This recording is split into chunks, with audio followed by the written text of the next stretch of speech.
Mark Ellison used to be the sort of man who stayed late to help without mentioning it later. At 24, when he first joined Calder and Wren as a junior operations analyst, he was not polished, not especially confident, and not yet very good at pretending to know things he didn't. But he was decent. People said that about him often then. Decent, steady, easy to work with. He brought his own lunch in plastic tubs, asked proper questions in meetings, and thanked the cleaners when they emptied the bins around his desk. He rang his mum on the train home most Thursdays. He still saw his old friends most weekends, even if it was only for 2 pints and a curry on a Friday. He had values then, though he would not have called them that. He just knew what kind of person he did not want to become. His father had spent 30 years in the same maintenance job at a printing works before the place closed. Good worker, poor politician. The sort of man who believed if you turned up, worked hard, and minded your own business, things would roughly even out in the end. They had not evened out. Mark had watched him come home smaller after redundancy, too proud to say he was hurt by how little loyalty the company had shown after decades.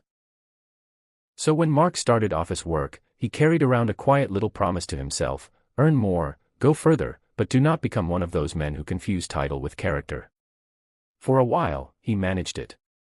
The first few promotions felt deserved in the clean way early success sometimes does. He was clever enough, organized enough, and willing to do the bits others avoided. He stayed on top of details. He made complicated reports readable. He fixed process problems before they turned into bigger ones. Managers liked him because he was useful without being theatrical. Teams liked him because he still spoke like a person and not a slide deck. At 27 he was team lead. At 30 he was senior operations manager. At 34 he was head of regional performance. And somewhere along the way, without ever quite noticing the exact point, Mark stopped being the man he thought he was. It did not happen through one big betrayal. That would have been easier to catch. It happened through smaller surrenders. First he stayed late because he was ambitious. Then he expected others to stay late because he was under pressure. First he gave honest feedback because he believed in standards. Then he started dressing impatience up as excellence. First he took promotion because it meant security. Then he began measuring himself by salary bands, car upgrades, and who got copied into which email. Each step made sense when taken on its own. That was how it worked. By the time he became director of operations for the North Division, people had started using the phrase "safe pair of hands" about him in rooms he wasn't in. He liked hearing that. More than liked it, really. It made him feel inevitable. He earned more money than he'd ever imagined at 24. Enough to move out of the flat he once shared with 2 other lads and buy a clean, narrow house in Didsbury with a kitchen island he hardly used. Enough to stop checking the price before ordering wine in restaurants. Enough to tell himself, whenever some part of him felt uneasy, that all of this must mean something had gone right. His friends saw less of him. At first, they adjusted around his schedule. Then they joked about it. Then they stopped asking as often. There had been 4 of them once who saw each other without effort: Mark, Dev, Liam, and Neil. Schoolmates, then pub mates, then men moving into adulthood at slightly different speeds. Dev taught PE and always smelled faintly of deodorant and sports hall dust. Liam had a plumbing business that did well enough but never seemed to change him much. Neil worked in recruitment, which everybody mocked until they needed him to look at their CVs. They used to meet every other Friday. Then Mark started canceling. Quarter end. Board prep. Travel. Just shattered, lads. Rain check next week. Next week often became next month. When he did show up, he checked his phone too much and left early or steered every conversation back toward work without seeming to realize he was doing it. He began answering ordinary questions in the thin managerial tone people use when they think they are being efficient. Can you make Joe's birthday thing Saturday? I'll have to circle back. What does that mean? Liam had once asked, staring at him over a pint. It means maybe. You're not in a meeting, mate. Everyone laughed. Mark did too. But he felt annoyed rather than embarrassed, which should have told him something. There were other changes. His mom said he sounded distracted on the phone. His sister told him he was becoming hard work in a suit. The woman he dated for nearly 2 years, Anna, once said during an argument, "You've started talking like every room owes you attention." He called that unfair at the time. Later, he would think it was one of the kindest warnings he ever got. The money fed it all. That was the embarrassing part. Mark liked to imagine his ambition was about building something, proving himself, creating options his parents never had. Some of that was true. But he also liked what the money did to how people received him. The better watch. The better postcode. The way junior staff straightened up when he walked over. The way restaurants found him a table faster when he was wearing the right coat. It made him less patient, less generous, and strangely more frightened all at once, because once you start being held up by external things, you become terrified of losing them. So he worked harder. Or, more accurately, he demanded harder. By his late 30s, Mark had become very skilled at making pressure feel normal to everyone beneath him. He called it pace. He called it accountability. He called it delivering at scale. In practice, it meant weekend emails, impossible timelines, meetings that solved nothing but made people more tense, and a habit of pushing blame downward before it ever had a chance to rise. He was not a cartoon tyrant. That was part of why it took him so long to see himself properly. He was never openly cruel. He did not scream in offices or slam doors. He did worse office damage than that. He stayed calm while making people feel small. He praised selectively and strategically. He cultivated the kind of politeness that left no fingerprints. If a project went well, he rose with it. If one slipped, there was always a layer below him to absorb the first impact. The first time he noticed real fear in a junior manager's face because of him, he felt a flicker of shame. Then he moved on. At Calder and Wren, that sort of thing got rewarded. The mistake that finally broke him was not one giant fraud or dramatic disaster. It was corporate in the most ordinary, dangerous way, a chain of rushed decisions, glossed over risks, and nobody wanting to be the person who slowed the machine. The company was rolling out a new operational reporting system across several divisions. It was expensive, overdue, and politically loaded because too many senior people had already publicly backed it. Mark had concerns early on. So did others. The pilot data was messy. Some of the forecasting assumptions looked too optimistic. A few regional managers said the migration timelines were nonsense if they wanted clean reporting. Mark knew all this. He also knew the board wanted confidence, not friction. So he did what successful men in compromised systems often do. He softened the language. Risks became watch points. Structural issues became transition pain. Problems that should have stopped the rollout became things the teams could manage locally. Privately, he told himself he was being realistic. Every major change had noise.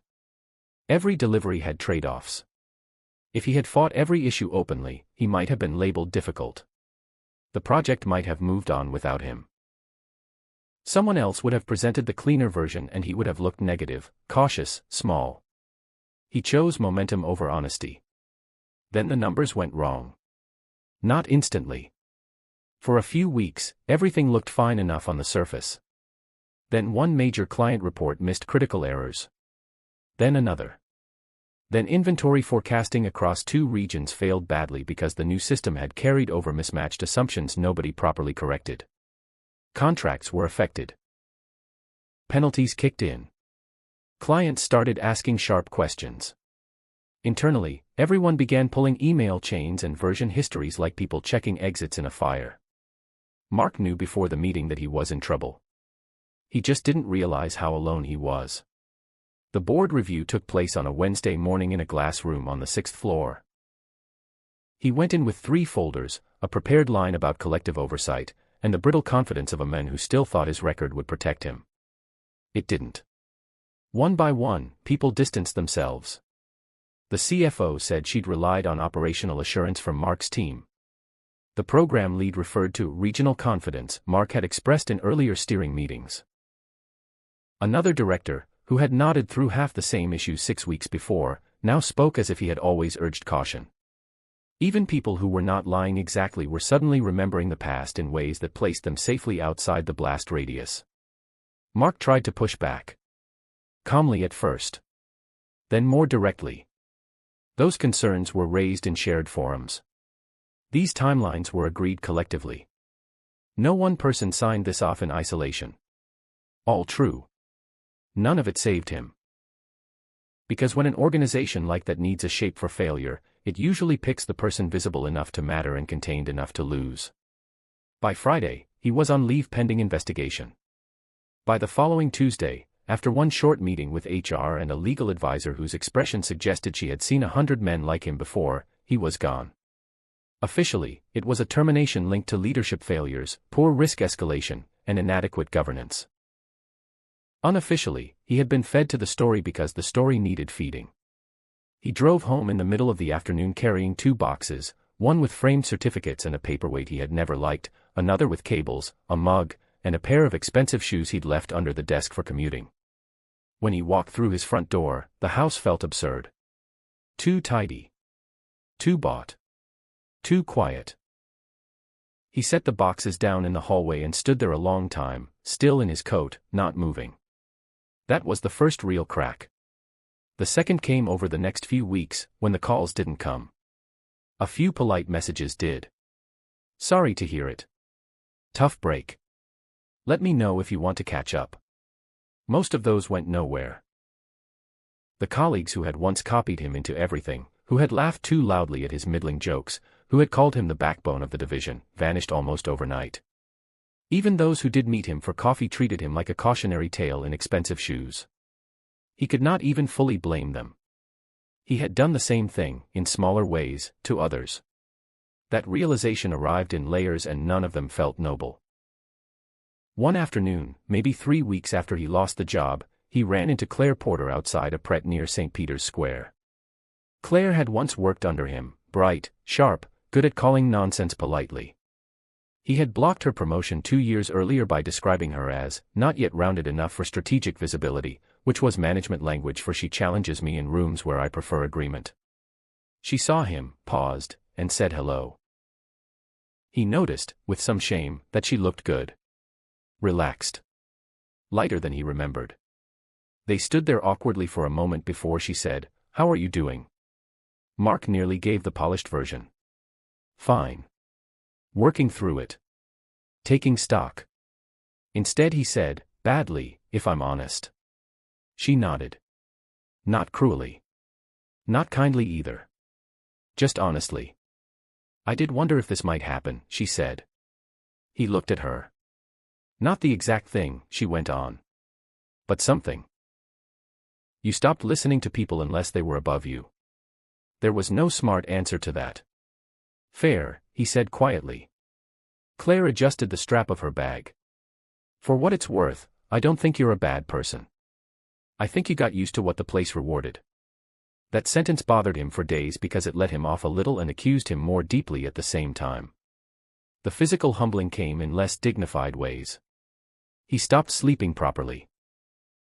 He drank more than usual for a month and then had to admit it was becoming a habit. He put on weight, then lost too much when his appetite went.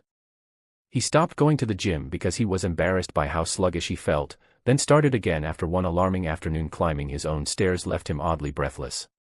The first session back was ugly. 20 minutes on a treadmill at a pace he would once have called warm-up and his legs felt hollow. A younger man beside him kept running easily while Mark stared at the numbers on the machine and felt, for the first time in years, unmistakably ordinary. It did him good. So did the job interviews that went nowhere. Some companies liked his experience until references and market gossip made them cooler. Others wanted someone exactly like the old version of him but cheaper and hungrier. One managing director told him, with performative sympathy, that his background was impressive but maybe a bit heavy for where we are right now. Mark knew what that meant. Too expensive. Too much baggage. Too risky. The distance from friends hurt differently because that part was earned. When he finally met Liam for a drink after months of silence, the first half hour was stiff. Then Liam said, "You really disappeared for a bit." Mark looked into his pint. "I know." "No, I don't think you do." Mark glanced up. Liam was not angry exactly. More tired than angry. We stopped inviting you because it felt like asking permission from your secretary. Everything was your schedule, your work, your stress. If one of us had a problem, you talked to us like we were underperforming staff. Mark actually laughed at that, then stopped when he realized Liam wasn't joking. I was that bad. At times. Yeah. The old Mark would have defended himself. Explained pressure. Explained responsibility. Explained the weight of senior roles as if that made him uniquely burdened. Instead he said, I'm sorry. Liam nodded, but did not rush to make it easier. That was another form of humbling, apologizing and discovering that apology does not instantly restore warmth. Months passed. Mark sold the second car he didn't need. He stopped pretending his savings made him immune to consequences. He cooked more, partly to save money, partly because the evenings were long and ordinary tasks helped. He saw his mum more. She did not say, I told you so, though she could have. Once, over tea, she said, you sound more like yourself lately. The trouble was, he wasn't sure who that was anymore. The new company came through Dev, of all people. Dev's brother-in-law worked at a growing logistics and fulfillment business on the outskirts of Leeds. Not glamorous. Not a big public name. Just a company called Norby Chain Solutions that had grown quickly and, like most fast-growing businesses, was now discovering that chaos stops being charming past a certain size. They need someone senior, Dev said.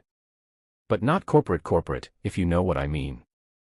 Mark almost said no on instinct. The salary was lower.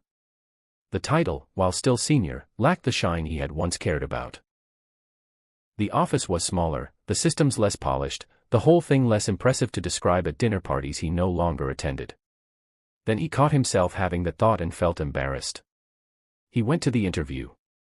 Norby's managing director, Aisha Khan, was nothing like the people he had grown used to impressing. She was direct, unimpressed by jargon, and asked questions that made evasion difficult. Tell me what happened at your last company.